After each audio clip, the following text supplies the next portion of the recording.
অনেকেই লাল কার্ডের এই সিদ্ধান্ত নিয়ে প্রশ্ন তুলেছেন। কেউ বলেছেন রেফারি ভুল করেছেন, আবার কেউ বলেছেন ভার ম্যাচটাই নষ্ট করে দিয়েছে। কিন্তু আসলে কি হয়েছিল, চলুন পুরো ঘটনাটা সহজভাবে বুঝে নেওয়া যাক। ঘটনাটি শুরু হয় যখন রেফারি মনে করেন আর্জেন্টিনার প্যারাদেশ সুইজারল্যান্ডের স্ট্রাইকার ব্রিল এমবোলোর ওপর ফাউল করেছেন। সেই সিদ্ধান্ত অনুযায়ী তিনি প্যারাদেশকে একটি কার্ড দেখান।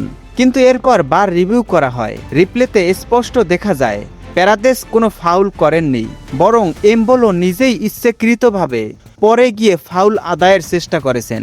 ফুটবলের ভাষায় এটিকে বলা হয় সিমুলেশন। ফিফার বার প্রোটোকল অনুযায়ী ভিডিও রিভিউতে যদি প্রমাণিত হয় যে রেফারি ভুল খেলোয়াড়কে শাস্তি দিয়েছেন, তাহলে তিনি আগের সিদ্ধান্ত পরিবর্তন করতে পারেন। ভুলভাবে দেওয়া হলুদ কার্ড বাতিল করে প্রকৃত অপরাধী খেলোয়াড়কে শাস্তি দেওয়ার সুযোগ রয়েছে।